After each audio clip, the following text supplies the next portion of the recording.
It has now been 7 months since Trans-heuser Busch flipped the bird to its customer base and then doubled and tripled down on the insult in the expectation that the boycott would eventually collapse and the customers would just forget and move on. And I am pleased to report that none of that has happened. AB InBev, better known as Trans-heuser Busch, is the world's largest brewer. It saw its revenue climb 5% in the July to September period, in line with Wall Street predictions. But AB InBev's revenue in the United States did not grow. It fell. It fell by 13.5%. U.S. sales of Bud Light were down a full 29% over the 4 weeks ending on October 21st compared to that same period last year, which means the boycott has not let up at all, which means, and this is what matters for us, that is a winning issue for conservatives. When the squishes beg us to lay off the so-called social issues, including and especially LGBT issues, show them these numbers. Remind them that social issues are a pretty important part of society. And point out that no other issue, perhaps in my lifetime, has been a clearer or more reliable winner for persuading people to side with conservatives. I'm Michael Knowles. This is The Michael Knowles Show.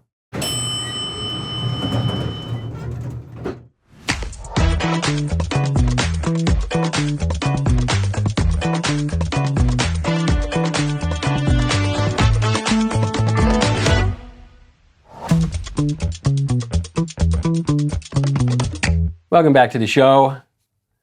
The reason that this issue is sticky, the reason that the keeps cropping up as a winner for conservatives, I think is as much aesthetic as anything else, which we'll get to in 1 second. This episode, though, is brought to you by Good Ranchers. Claim your year of free meat, $15 off, and free shipping with my code Knowles at GoodRanchers.com. I had some juicy Good Ranchers chicken stir fry the other night. It was very, very good.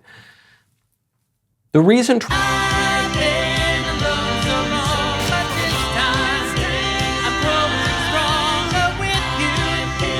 Now, speaking of aesthetics and politics, I debated even bringing this story up because it's a mean and nasty story. And so I'm not going to play the clip. There was a clip of the podcaster Patrick Bet David making fun of Ron DeSantis. And Governor DeSantis is on the podcast, and people have been making fun of the governor for wearing boots that seem like they have a little lift in the heel because Donald Trump is very tall. Ron DeSantis, he's not short, he's just a sort of average height guy. And but in presidential elections, usually the taller candidate wins. So some have suggested that the governor, like many politicians before him, is wearing some kind of lift in his shoes. The governor and his team have denied this. And so this podcaster, Patrick Bet David, decided to make fun of him and said, hey man, what's the deal with the shoes? These shoes are weird. You're wearing lifts. Here, I'm going to buy you a pair of Ferragamos. And Governor DeSantis said, I can't accept gifts, just shut it down as quickly as he could. Why do the shoes matter? Why do people care that Governor Ron DeSantis, the greatest governor in America right now, maybe the greatest governor in my lifetime, very serious man who's accomplished a lot, why do they care if he puts lifts in his shoes? Because people crave confidence. This is always true. And if you put lifts in your shoes, it speaks to a sort of insecurity. Even if it's a well-calculated insecurity, it still shows an insecurity. And so people don't like that. There's nothing new about that. People are always attracted to confident people. But I think they're especially attracted to confident people now. And the reason that they're especially attracted to confident people now is because we live in a time that is pervaded by skepticism, where we're told that we can't really know anything for certain. We're told that long-established facts, well, that's just your opinion, man.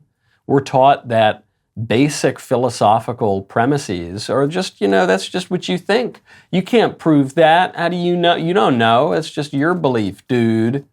Come on, man. It's the Big Lebowski. Well, that's just your opinion, man. So in this extremely skeptical age, especially in this extremely skeptical age, any show of confidence is very attractive. I think this helped Donald Trump, who may have been wrong a handful of times in his life, but he's never been in doubt.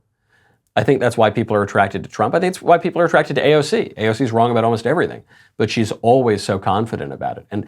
And someone simply stating a fact in a time of skepticism is really attractive. And someone who appears to have insecurities, even from the aesthetic perspective, is not going to do as well. And podcasters are going to make fun of him, like Patrick David. Speaking of political confidence, Xi Jinping over in China has reportedly purged 500,000 CCP officials in just the year 2023.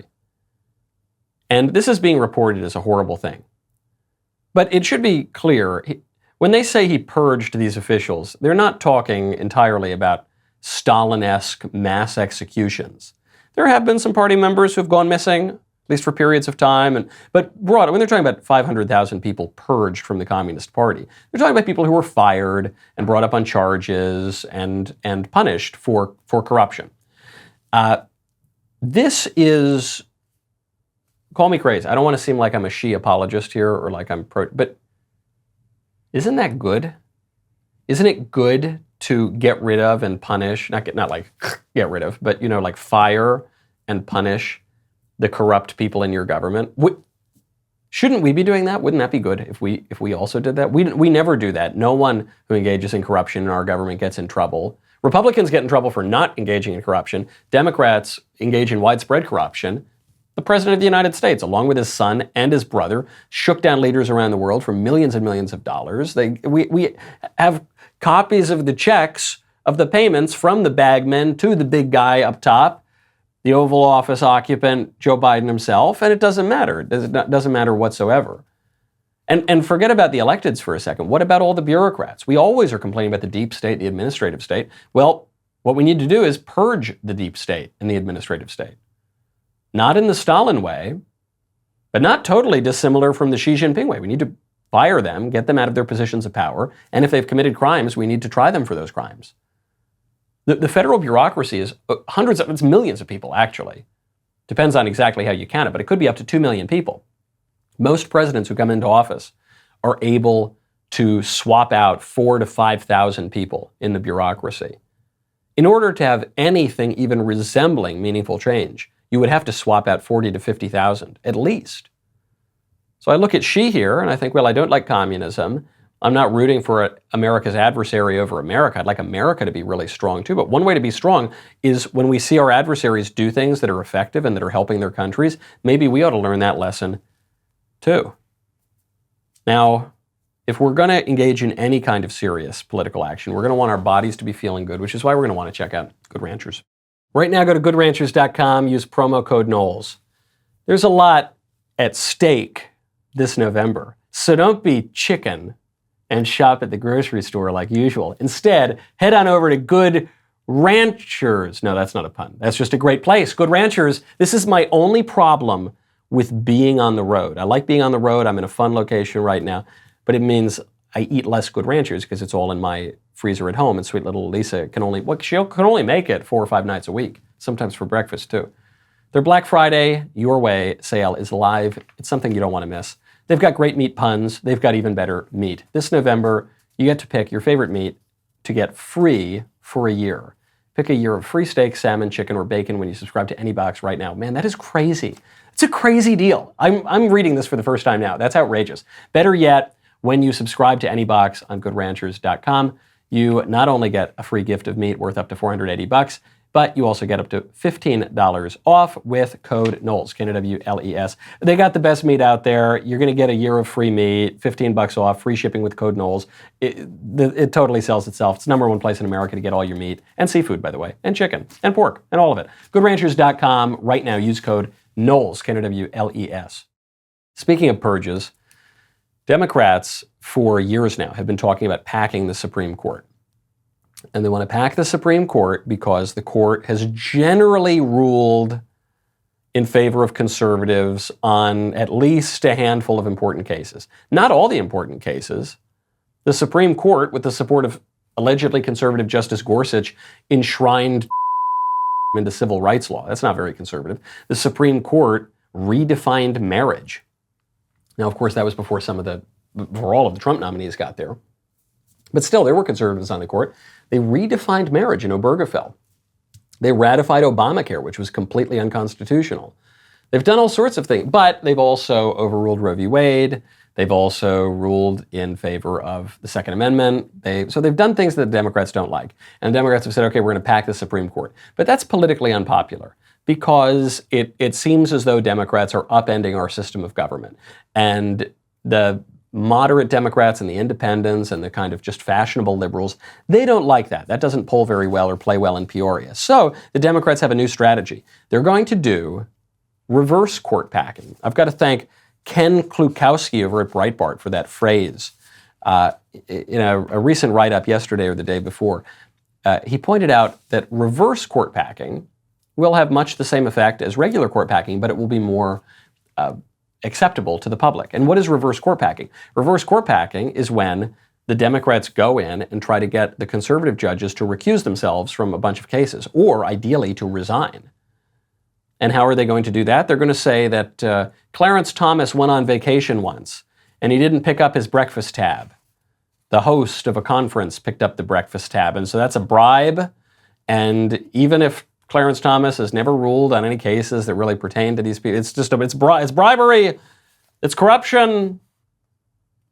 Joe Biden is, meanwhile, just collecting checks hand over fist, millions of dollars from China, from Ukraine, from all over the world. No, that's not, forget about that. Pay no attention to the man behind the curtain. Clarence Thomas, he went to a summer camp once, and so he's got to resign from the Supreme Court. They're doing it to Alito, too. And how are they going to go after him? They're going to go after Leonard Leo. So Leonard Leo is the head of the Federalist Society. Federalist Society, very important conservative legal organization, which provided a lot of the good judges during the Trump administration, and it's important to the conservative legal ecosystem. So Senate Democrats, Dems on the Senate Judiciary Committee, have decided to subpoena Leonard Leo and others, even though Leo's attorneys are saying, you have no right to subpoena me. I'm a private citizen. You're not charging me with a crime. There's no reason for you to subpoena me, a private citizen, and you certainly have no right to subpoena Clarence Thomas or Sam Alito, because to do so, to say that the U.S. Congress has some ultimate oversight rights over the Supreme Court is to say that the Supreme Court is subservient to the Congress, which is not true. We have three branches of government, and we have a separation of powers. We have checks and balances. So it's just completely preposterous. But what else are they going to do? This is Dick Durbin and Sheldon Whitehouse, the two Democrats who are demanding all of these records, because they think if they can get Leo, then Leo will probably go to some of these conferences and different nefarious backroom, smoke-filled room kind of things with conservative judges, and then they'll be able to force them to resign, which will be more effective at tilting the court in favor of Democrats than packing it, which is unpopular. So there's more than one way to skin a cat. Democrats are very clever at these kinds of tactics. Unfortunately, if it starts to look like this is going to work, we're going to have to do the same thing to them. I don't want to. I don't want to go digging through Elena Kagan's trash can. I don't want to go hire a private eye to follow Sonia Sotomayor around. I don't want to have Republicans in Congress subpoena private citizens who one time had lunch with any of the liberal judges. But we will have to do that because such a thing would not be immoral. It would be somewhat reckless to our political system when the Democrats initiate this kind of action, but it wouldn't be immoral. It would be perfectly just. It just wouldn't really have a place in our system. But that kind of retaliation would be just, and not to retaliate in that way would be to concede the political order to the libs, which would be very, very unjust.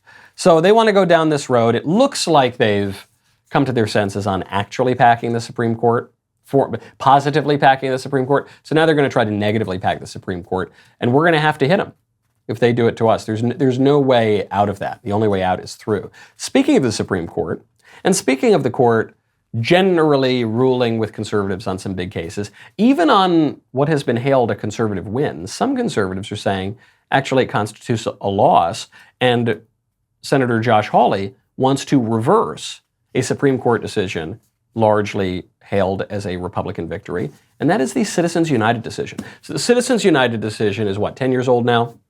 Maybe more. And it says that corporations are people. And that is the famous line from Mitt Romney during 2012, one of the real hits from that doomed campaign where he said, corporations are people, my friend. And there's some truth to that. A corporation is not just a building. A corporation is also not an individual. A corporation is a group of people with certain rights and certain restrictions on it. And what Citizens United did, according to Barack Obama and the liberals, is it allowed corporations to spend whatever they wanted on politics and political campaigns. Now, Sam Alito, the conservative judge, said that's not true. In fact, when Obama was haranguing the court for that during the State of the Union, Alito visibly said, not true. But now Josh Hawley has come out and basically sided with Obama. And his reasoning is pretty interesting here.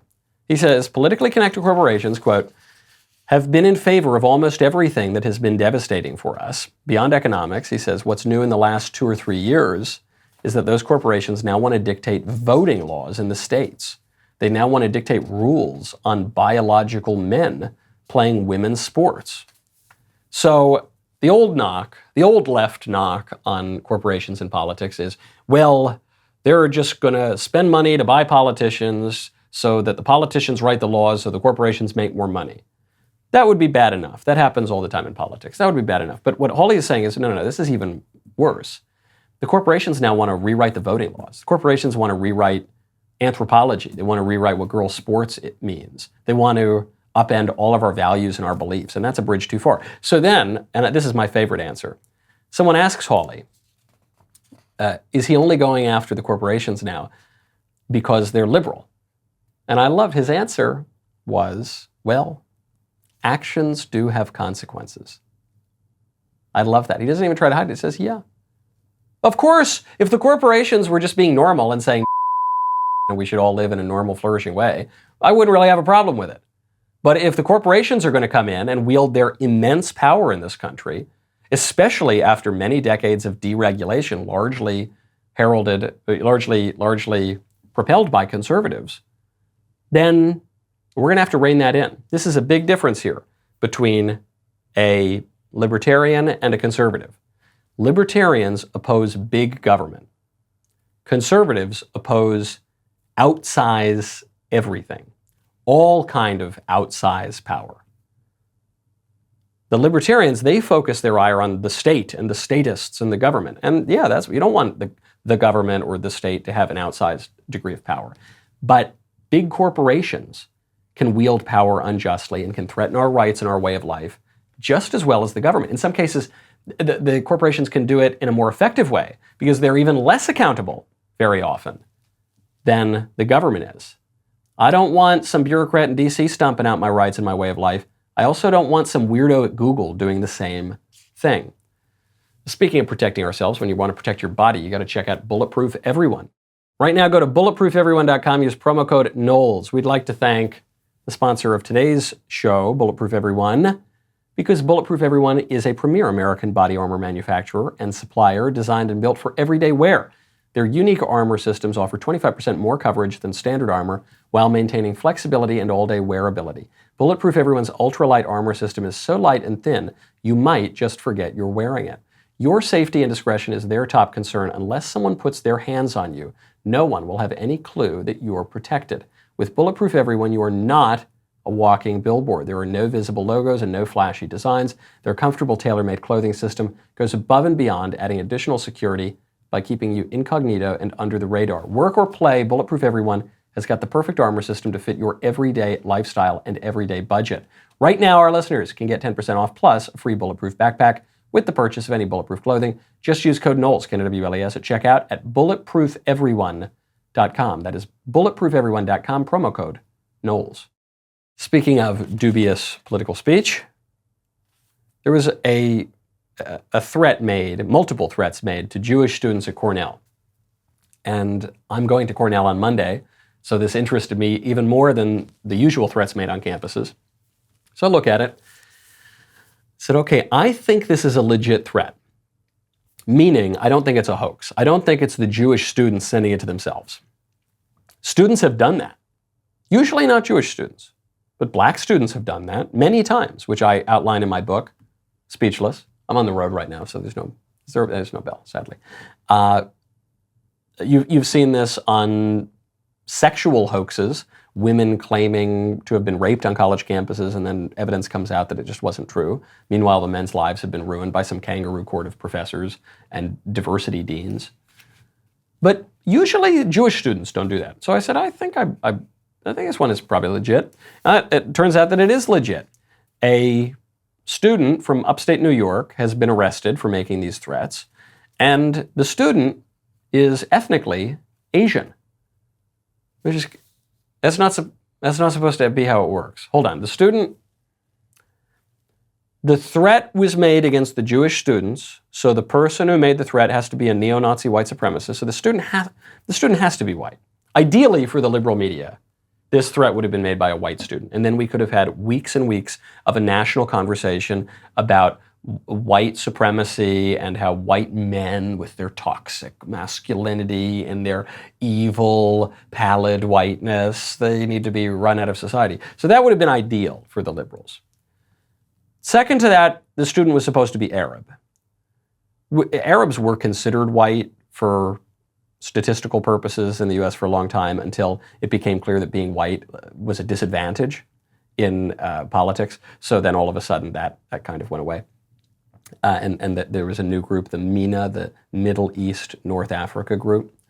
There were some Arab and Middle Eastern political activists who said, we want a separate category because we're so oppressed. And you're like, hold on, wait a second. If you're being oppressed by the evil white man and you're currently being classified as white, shouldn't you want to just keep being classified? Wouldn't that would lessen your oppression if what you were saying were true, but it's not. Actually, the opposite is true. So at least the guy was supposed to be Arab and he was supposed to be a Hamas sympathizer, but he's not. He's Asian.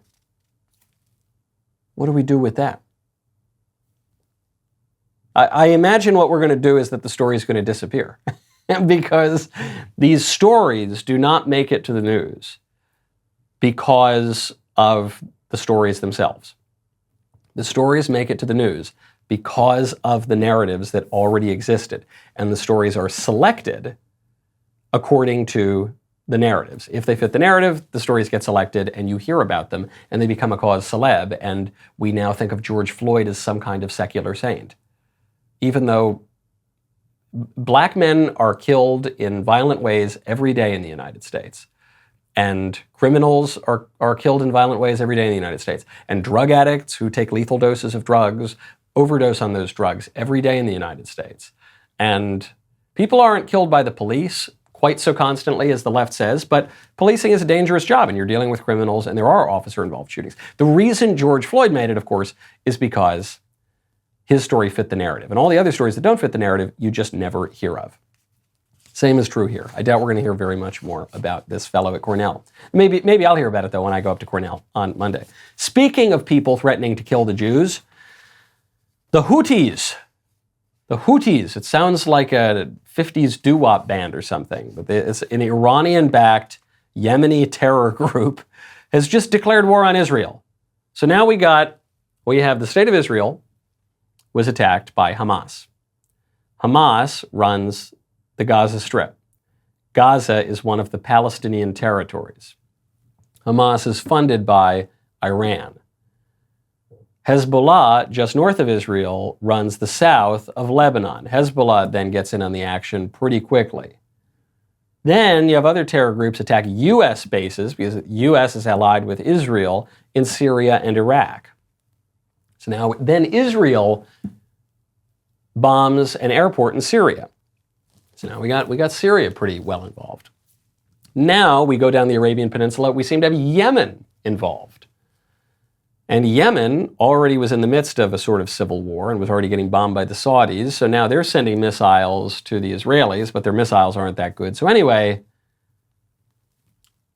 I say all of this to underline a point that I've made from the beginning of this war, which is this thing could and very likely will spiral out of control very, very quickly.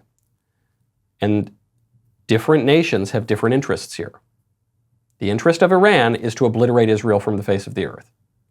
The interest of Israel is to prevent Palestinian statehood at the very least, and almost certainly to annex Gaza, or render Gaza politically neutral and send all the Gazans to Egypt, which the Egyptians don't want to have happen. And another desire of Israel will be to have regime change in Iran. And this person has this wish, and this person has that wish, and this person has this wish. And the interest of the United States is to contain the war. That's our interest. That's our strategic, vital interest, is containing this war before it spins out of control. And that's a different national interest than Iran, certainly. It's a different national interest than Israel. It's a different national interest than the Palestine liberation movement. It's different. Different peoples have different interests. That one is ours. Contain the war because it continues to spin out of control.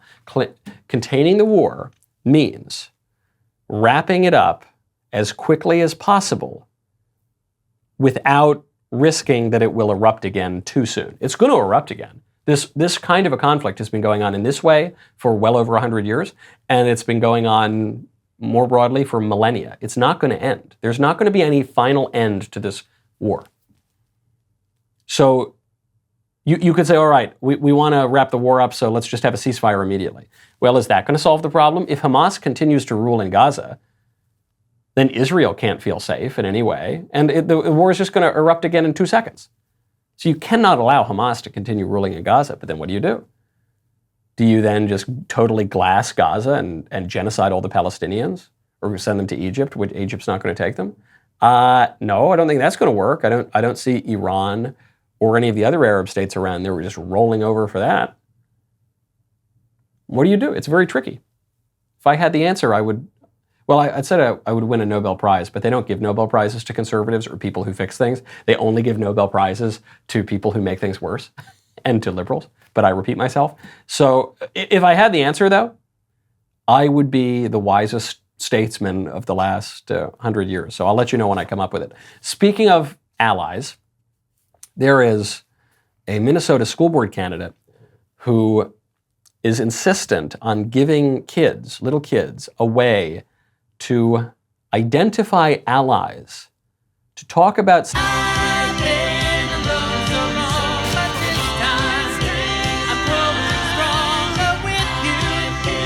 Now, speaking of crime, Convicting a Murderer, the new 10-part docuseries by Candace Owens and DailyWire Plus, has done an excellent job at convincing even the strongest of Stephen Avery supporters that he is guilty. If you have not seen the full series, all episodes are now available exclusively on DailyWire Plus. The final episode reveals who the real villains of the story are: Stephen Avery, his family, and the filmmakers who portrayed him as innocent and fooled millions of viewers. Here is a teaser of the series. I'm going to direct your attention specifically to October 31st of 2005. You need to tell us about it so we know you're telling us the truth. So Steve stabs her first, and then you cut her neck. We sat at her house and waited for the garage door to open, hoping that she was coming back. The garage door never opened. It's almost as if she was murdered and then murdered again by these two documentary makers. I love my sisters and my whole family, of course. You can binge all 10 episodes now, but only if you're a Daily Wire Plus member. So sign up today at dailywire.com/subscribe to watch the entire series. My favorite comment yesterday, this is actually not even from yesterday's episode. This is from my interview, my spooky Halloween interview with a former witch. You get that now on YouTube. The name is Seeking Truth in God. Comment is, I was into witchcraft for 3 decades. I'm now Christian, in part because of the men of the Daily Wire. Thank you. I'm very glad to hear that. That's really terrific. Glad that we could be part of that journey of yours. And if you haven't seen the interview, go check it out. It's available now. You can watch it even after Halloween. Now, speaking of leading kids astray, you remember Boston Children's Hospital got caught.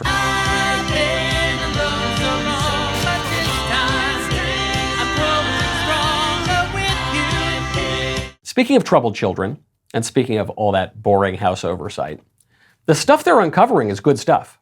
It's good stuff, even if it's not going to persuade your average voter on the street. It will certainly persuade the high information voters who are listening to this particular program. But they got him. You've been hearing from Joe Biden from the beginning. Well, where's the money? Show me the money. Show me where the graft is. Here's where the graft is. In July of 2019, this is according to the House Oversight Committee, this is 3 months after Joe Biden announced he was running for president, Hunter gets a $250,000 loan from a Chinese business associate. This is the wire that goes to Hunter that used Joe Biden's Delaware home as the beneficiary address. So it's, I guess the consolation is, they're crooks, and they're pretty good at it, but they make elementary mistakes like that. Joe Biden's address is listed as the beneficiary address. Well, now we know neither Hunter nor Joe Biden paid back that loan.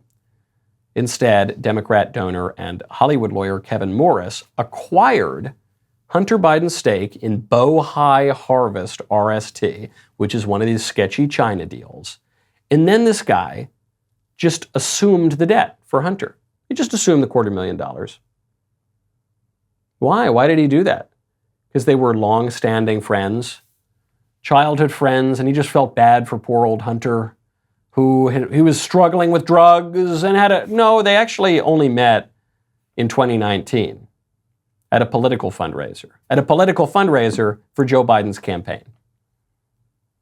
So they meet at this political fundraiser. They say, oh, hey, you're Joe Biden's son, right?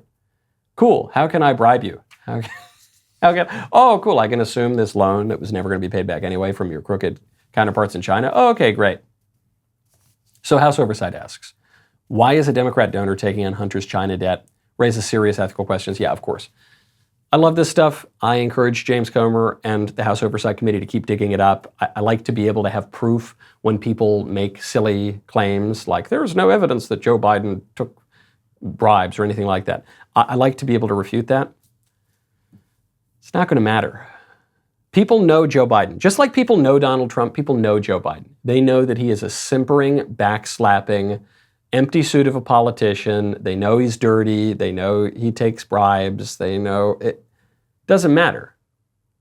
Just like people know Donald Trump, he can be nasty sometimes. He says mean things. He is loose with his language. He's unpredictable politically. Yeah, we all know that. This is why it's not going to work. The candidates who are running against Trump in the primary, and they keep pointing out all the problems with Trump that his opponents pointed out in 2016. But we know him. He's one of the most famous men in the world, okay? The guy's been famous since the 80s. And he was the president of the United States. He was the star of a major network TV show for 12 years or something, or more. Then he was the president. Yeah, we know. We know him, and we know Joe Biden, and none of this is going to make a difference. When I see these weak attacks on Trump, did you see Donald Trump misspoke? This man, he's not the same man as what are you talking? He is exactly the same man. He also misspoke in 2016, and no one cares. Or some people care, but they already don't like him. Did you see Joe Biden took a bribe? Yeah.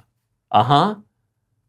I did see that. That's not going to matter. That's not what's going to move the needle. What's really going to move the needle in this election, as far as I'm concerned, is how voter ID, ballot harvesting, and mail-in ballots are orchestrated in the crucial swing states. Now, I think that's going to be the big difference. And I think the candidates are basically already set.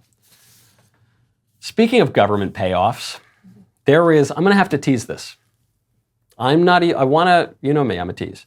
I want to get into this story, but it's this trucker who absolutely destroys the liberal argument for why we all need to be driving electrical vehicles in about 2 seconds. He knocks it down. And the reason I'm teasing this is not just because I think the electric vehicle fad is silly. And, if the technology is going to come about, it can come about over time. But the idea that the government is forcing us all to convert our normal cars into these electrical monstrosities is so ridiculous. To stop us from being burned to death by the sun monster in 12? What did AOC said? 12 years? How many years ago was that? We'll see when the time runs out. But the reason I look forward to playing this clip for you, either tomorrow or sometime the next week, is it reminds us of two things that are really missing in our government and our politics right now. And that would be knowledge and competence. All right, on that note, that's our show. I'm Michael Knowles. This is The Michael Knowles Show. See you tomorrow.